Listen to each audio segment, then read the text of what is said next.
Ascent Audio, a division of Recorded Books, presents At the Speed of Irrelevance, How America Blew Its AI Leadership Position and How to Regain It. First edition. By Al Naqvi and Mani Janakiram. Narrated by L.J. Ganser. Publisher's note: in this audio edition you will hear references to figures present in the print and e-book formats of the book. Preface. As the reverberations about China's ascendancy over the United States in artificial intelligence are coagulating, America must consider the root causes of falling behind. The popular narrative is about China doing something magical to close the technological gaps.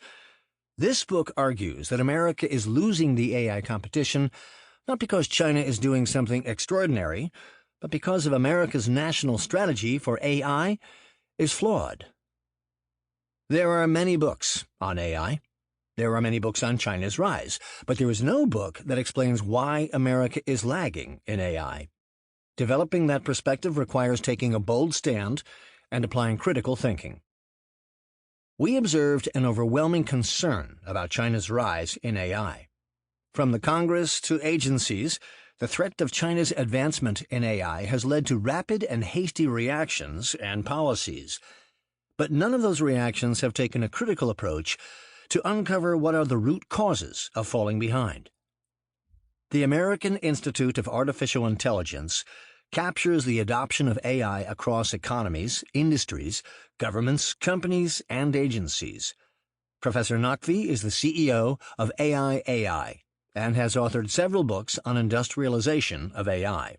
He is an AI industrialization expert. Dr. Janakiram offers a unique understanding of the semiconductor value chain. Bringing both ends of the spectrum, the AI software and the AI hardware, the authors take a critical approach to analyze the descent of American AI.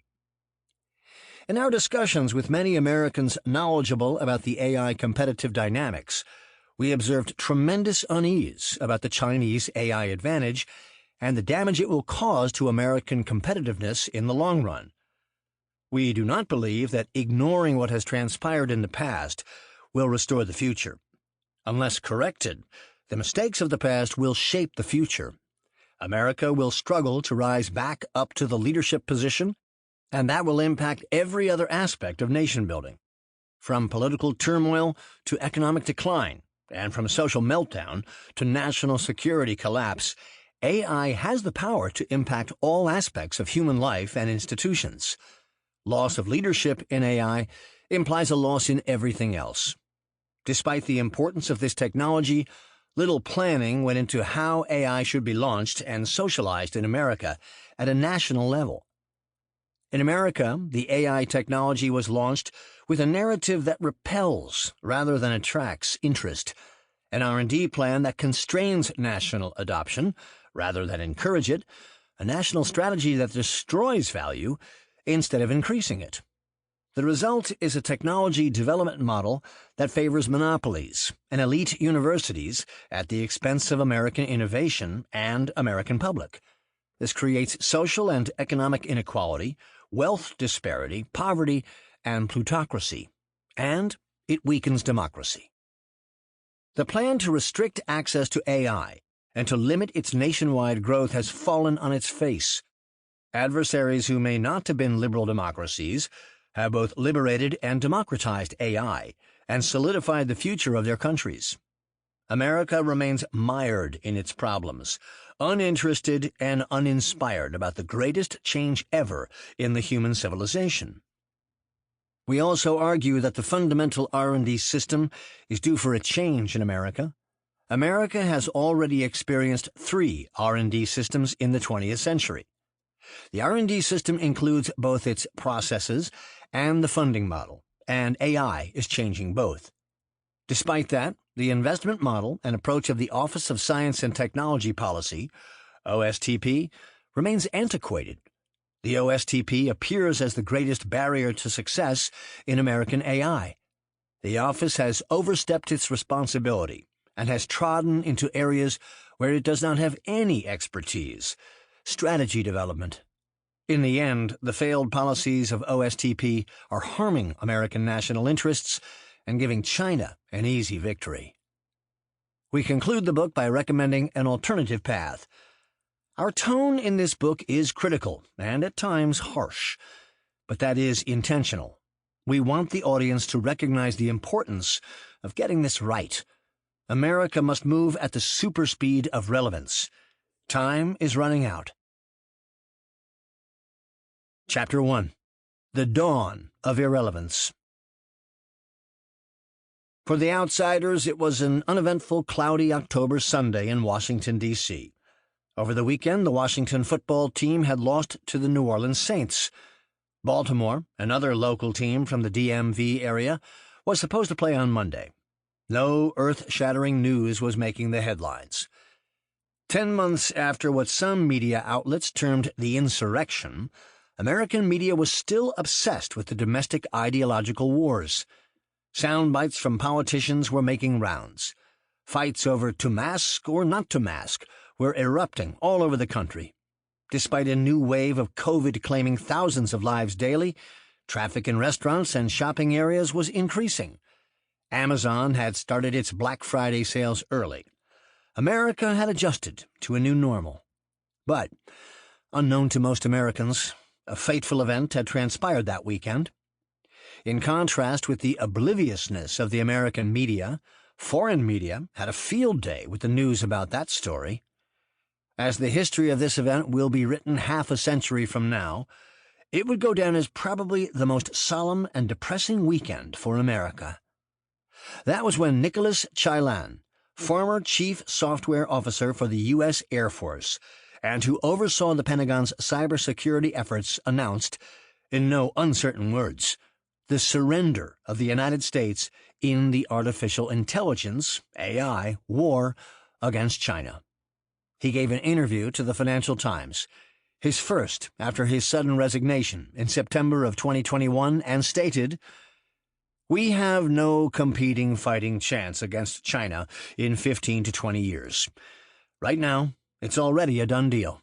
It is already over, in my opinion." Chilan's statement did not appear as a warning or a battle cry, or some inspirational slogan to rise and claim back America's AI leadership.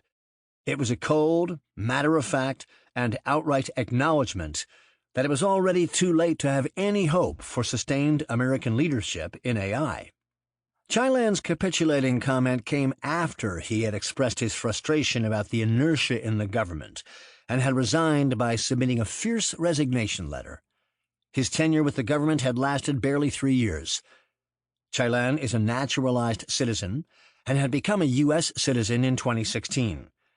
That didn't stop him from getting a top position with the government. Upon joining, Chilan was shocked over the state of technology and saw that as an opportunity to bring about a cultural change. Strong-willed and inspired by a vision of transformation, he began acting as a change agent. But he recognized that the problems were far deeper than what he had thought. AI was being approached as any regular technology. Chilan gave an account of what was transpiring. The organizational dynamics represented a bureaucratic nightmare. Unskilled people were made in charge, and while money was being spent, the procurement costs were high, and funds were being allocated in the wrong areas. Most importantly, AI was not being viewed as a national priority. Before resigning from his position with the government, and during a CyberSatGov conference, he had claimed that American national security satellite providers were unable to develop at the speed of relevance, as they were stuck in the Pentagon's ecosystem. In other words, getting unstuck from the Pentagon's ecosystem implied achieving the speed of relevance.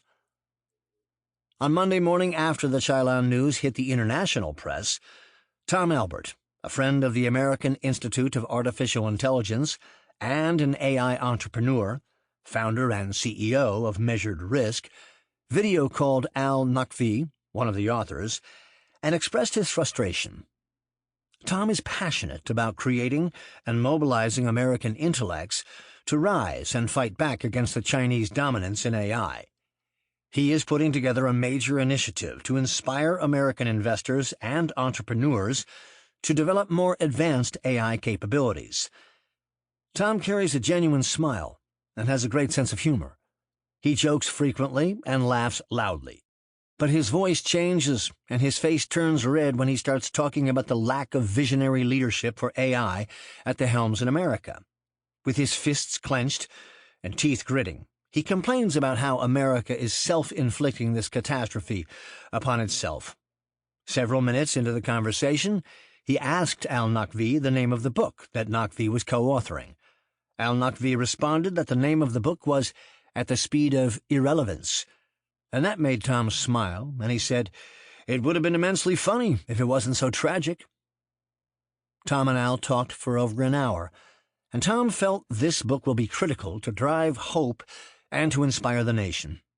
Tom is among a small number of Americans who understood what the term speed of relevance meant and its profound significance for AI and for the United States of America. America's last hope to maintain its global leadership position, the American AI, was in jeopardy. The great experiment was at risk. At the Speed of Relevance. 4 years before Cylon threw in the towel, then Secretary of Defense General James Norman Mattis issued a document in January 2018. This document was the first open and clear expression of a strategy to confront China's growing power. Titled the National Defense Strategy, NDS, it refers to the delivery of performance at the speed of relevance. That was the time when General Mattis and President Trump were still on good terms, and President Trump bragged about his Secretary of Defense. The honeymoon didn't last, as a year later General Mattis resigned and gave a 2-month notice. Feeling rejected and ignoring the notice, President Trump ended General Mattis's tenure immediately. Shortly after that, President Trump said that he essentially fired him, and then in June of 2019 went after General Mattis again and said that he felt great about asking General Mattis to resign and that he didn't like General Mattis's leadership style and was happy that General Mattis was gone. Regardless of President Trump's view about him, what is generally acknowledged about General Mattis is that he was trying to change the culture of DoD. The report signed by him said, "Deliver performance at the speed of relevance. Success no longer goes to the country that develops a new technology first, but rather to the one that better integrates it and adapts its way of fighting. Current processes are not responsive to need. The department is over-optimized for exceptional performance at the expense of providing timely decisions, policies, and capabilities to the warfighter. Our response will be to prioritize speed of delivery, continuous adaptation, and frequent modular upgrades. We must not accept cumbersome approval chains, wasteful applications of resources in uncompetitive space, or overly risk-averse thinking that impedes change. Delivering performance means we will shed outdated management practices and structures while integrating insights from business innovation." While work on the American AI had begun before 2016, it was General Mattis's recognition that developing a technology first is not what will lead to America's victory. Rather, what is critical is adapting and integrating new technologies. General Mattis was trying to evangelize the term, speed of relevance, to imply a more responsive way of delivering results and eliminating red tape and the typical government inefficiencies. Joe Dransfield analyzed the use of the term in an article that appeared on The Bridge, an online publication of The Strategy Bridge, a non-profit organization focused on the development of people in strategy, national security, and military affairs.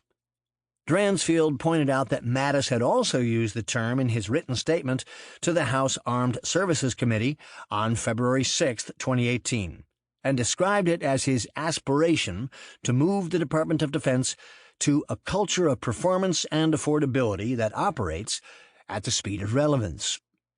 In another document, Dransfield explains, Joint Chiefs of Staff General Joseph Dunford also used the term. but his usage seemed to imply improving the decision cycle, prioritizing and allocating optimal resources, and enabling better decision-making. Both Mattis and Dunford, Dransfield contends, used the term as being an adaptation and an aspiration that is fundamental to gaining competitive advantage. The term was instantaneously picked up by other agencies, the D.C. analysts and supplier communities, and quickly became a buzzword.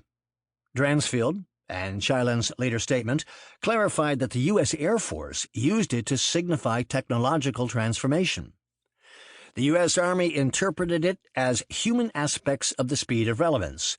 The U.S. Navy, Dransfield claimed, tended to use former Chief of Naval Operations Admiral John Richardson's preferred nomenclature of high-velocity outcomes to cover similar aspirations regarding the speed of relevance. The Department of Defense referred to their cloud-based computing as an example of speed of relevance. Raytheon placed it in an ad. Government contractors included it in their RFPs. And as often happens with buzzwords, they get talked about so much that they lose their higher meaning.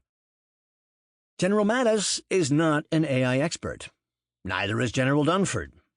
But what was profound in their vision is the power of mission-relevant and integrated automation, higher prediction power, faster and more effective decision-making, and highly efficient execution speed. All of these improvements are made possible by AI, and all are necessary to advance AI. They were defining and describing what the American AI needed to be.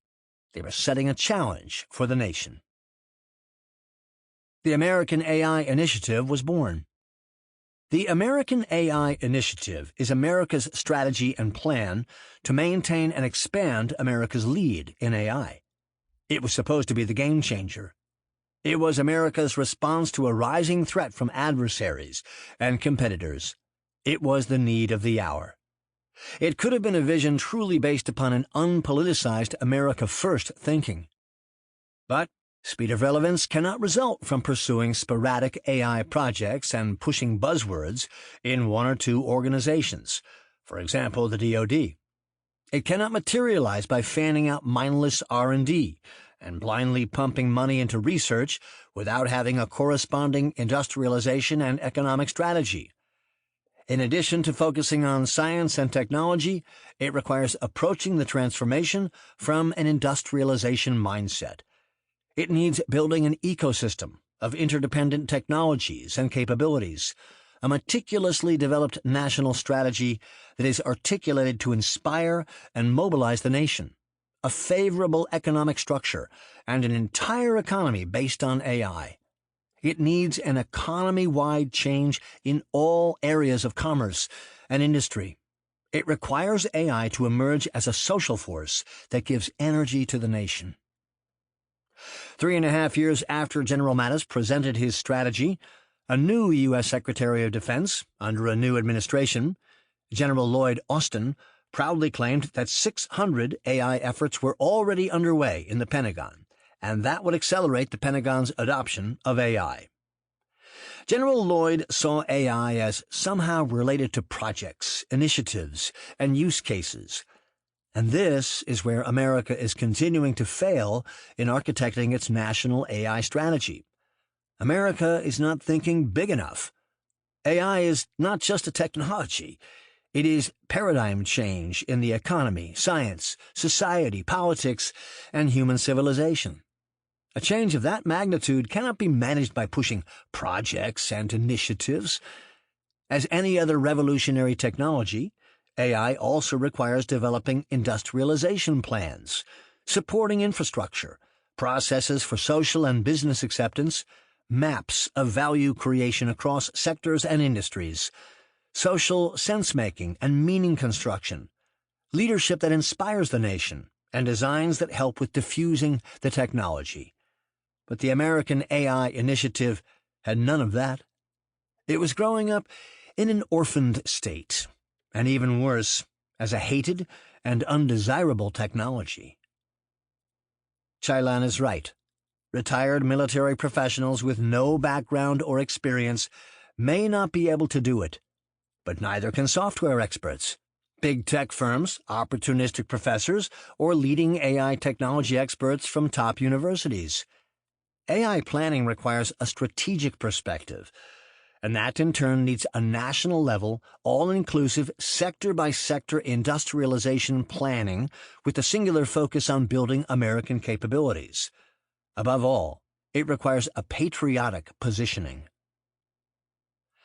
General Mattis's dream of moving American technology forward at the speed of relevance will stay as an unaccomplished goal until an America-focused, comprehensive, and integrated AI national industrialization strategy is outlined and deployed. Even if General Mattis had been able to fix the culture of his organization and create efficiencies within the DoD, what about the legacy technology cultures of the government suppliers? What about the influence of big tech over policy? What about the inability of the political leadership to inspire the nation and mobilize resources? What about the ongoing meltdown of civility and the rise of the ideological wars in America? What about the daily bot and cyber attacks where enemies and adversaries are constantly bombarding the U.S. to further divide and weaken the nation? What about the opportunistic and commercialized academia, where professors place their own selfish interests above national interests? What about the consulting firms, whose bread and butter are long, slow-moving, case-focused systems disintegration projects? What about the rampant influx of foreign money and influence to distract American attention? And what about the troubled supply chains and an old, rotten infrastructure in dire need of replacement? The American AI initiative needed the right breathing space and a healthy environment to grow, but the nation's ecosystem was not conducive for the spark to happen. In the absence of becoming a national force and a social phenomenon, the entire focus of the American AI initiative strategy remained on two things: research and investment in research. As General Mattis said in his report, developing the technology first is not an advantage. America needed to build the industrial capacity, social and business adoption, diffusion, and absorption of the technological revolution at a social sense-making level. But none of that happened. If speed of relevance implied competitive advantage, then Chilan had declared that China has already acquired that over the United States. If the term meant overcoming bureaucratic inertia, Chilan enlightened us with the incompetence and bureaucracy that still exists in the government. If the term signified capabilities, Chilan called the cyber defenses of several government agencies being at a kindergarten level. So much for the speed of relevance. The fact is that 4 years after General Mattis evangelized the term, Chilan acknowledged that the reality was much different. Clearly, America was working at the speed of irrelevance, and that was nothing short of suicidal. In the age of AI, comparative and competitive advantages of countries will be determined by their AI technologies. America was already at a disadvantage. The American AI initiative was already in trouble. Our journey in this book. This book captures the tragic story of America's slide to irrelevance. It shows the disaster that engulfed and continues to haunt America today. It is a story of failure of leadership at all levels, and of the flawed execution that came with it. This story is being told with the recognition that America can still bounce back from the clutches of defeat, that America performs best when the nation finds its motivation, and that this will not be the first time that America has risen after being cornered and pinned down.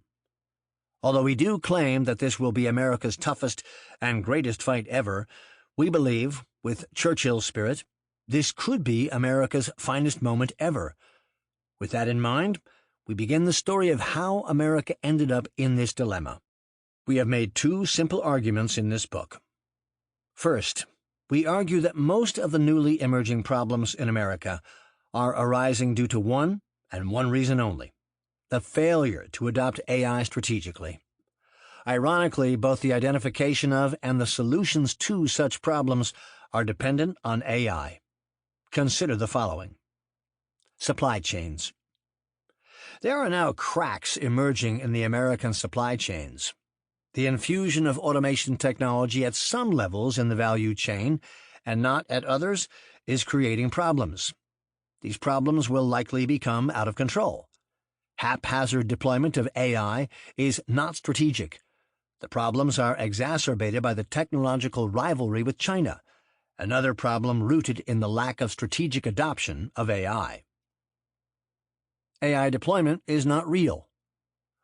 We observe a stark difference in how China is adopting AI and how many U.S. companies, agencies, and industries are approaching AI. What many companies, agencies, and industries are calling AI is neither intelligent automation nor what AI means today. It is very basic automation, and calling it AI is a stretch. This misconception of what AI capabilities are will lead to a decline in competitive advantage and performance potential of U.S. companies and agencies. The competitive structure is not favorable. The economic structure and environment should be favorable for strategic adoption of AI. But the American economic structure, which is dominated by a small number of very large firms and individuals with tremendous concentration of power and wealth, is not ripe for a strategic diffusion of technology. The dominant investment style in AI is creating a negative innovation environment, waste, and increasing the cost of capital. Ironically, AI is contributing to further concentration of power and wealth. The national narrative. Nation-inspiring narratives are the harbingers of fantastic news. They mobilize and inspire nations to do great things. The American AI initiative is suffering from anemic and conflicting messaging. The social construct and narrative behind the technology are weak. On the other hand, AI ideology-centric narratives are dividing the nation and creating domestic conflict. External force. Unlike during the Internet revolution, where America stood as the clear and uncontested leader in the world, today's geopolitical situation is different. The technological leadership is being redefined by global players such as China. With AI, the power of such rivals will increase exponentially. The productivity growth. Despite significant investment in AI and years of so-called planning and execution, the productivity growth in America has stayed low. The capital being poured into the technology is not showing results, indicating it is misdirected and misallocated. AI must lead to productivity growth, but that is not happening. Knowledge economy. As explained later in the book, AI is not just any technology. It is a technology that creates new knowledge, new science, and new technology. It finds scientific breakthroughs for which theory does not exist. It releases science from the linear model of hypothesis, test, results, theory to the paradigm of test, results, hypothesis, theory. Without strategic AI, the industries will remain malnourished to produce new knowledge and discoveries. The risks for the entire economy and for the country are increasing, so much so that now it is recognized that China has surpassed America in AI. This means America has failed to strategically embrace the AI paradigm. AI is the key to unlock the potential of the national economy. It is the elixir to understand, solve, and identify almost all types of problems. The AI magic has already begun. Some economies are performing great, while others are struggling. Schumpeter's creative destruction and the related disruption have already started. The loss of AI leadership to China is now becoming far more visible, and it is showing up in numerous ways. Our second argument is that we hold the White House's Office of Science and Technology Policy, OSTP, as primarily responsible for America's decline and fall in AI. Throughout this book, we cover the story of OSTP's continued failure to provide the true leadership that America needed. The problem was not that the OSTP did not do what it was supposed to do. The OSTP did give America a powerful R&D and federal investment plan. The real problem, which led to America's failure on the AI front. Sample complete. Ready to continue?